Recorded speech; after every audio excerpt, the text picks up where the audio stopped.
পুজোয় বৃষ্টি হবে নাকি রোদ ঝলমলে আকাশ, প্যাচপ্যাচে গরম নাকি মৃদুমন্ত ঠান্ডা হাওয়া বইবে? এবারের দুর্গাপুজোয় কেমন থাকবে কলকাতা সহ অন্য জেলাগুলির আবহাওয়া, কি পূর্বাভাস জানাবো।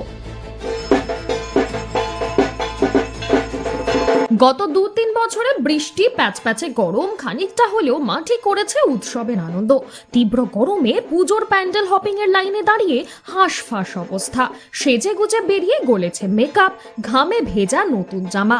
এমনই অস্বস্তিকর আবহাওয়া দেখা গেছে গত কয়েক বছরের দুর্গাপুজোয়।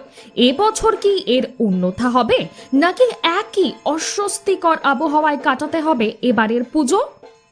পুজোর বাকি আর 50 থেকে 52 দিন। পুজোর কেনাকাটা শুরু হয়ে গেছে। পুজোর ওয়েদার কেমন থাকবে তা জেনে নিলে শপিং করতে অনেক সুবিধা হবে, বিন্দাস ঘুরতে পারবেন।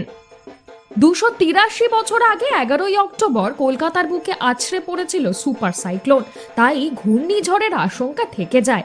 অন্যদিকে 2026 সালে দেবী দুর্গার আগমন আবার ঘটকে, যার অর্থ ছত্রভঙ্গ, গমন নৌকায়, অর্থাৎ শস্য বৃদ্ধি, জলবৃদ্ধি। দেবী দুর্গার ঘটকে আগমনে কি তবে পুজোর আনন্দ মাটি করতে পারে?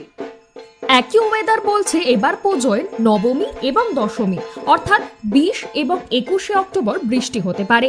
ষষ্ঠী থেকে অষ্টমীতে থাকবে রোদ ঝলমলে আকাশ, সাদা পেঁজা তুলোর মতো মেঘ, রাতে ঠান্ডা হাওয়া।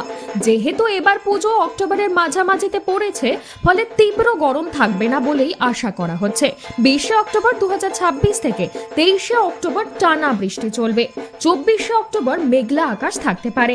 এই সময় কলকাতার সর্বোচ্চ তাপমাত্রা থাকবে 32 থেকে 33 ডিগ্রি সেলসিয়াস।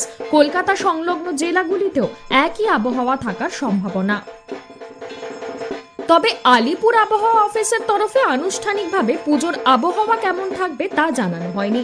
এবারের পুজোতে সত্যিই যদি বৃষ্টি হয়, তাহলে কিভাবে পুজো প্ল্যানিং করবেন, প্যান্ডেল হপিং করবেন এবং কি বা পরবেন, আমাদের কমেন্ট করে জানান। ভিডিওটি ভালো লেগে থাকলে লাইক ও শেয়ার করুন এবং চ্যানেলটি সাবস্ক্রাইব করুন। অনেক ধন্যবাদ।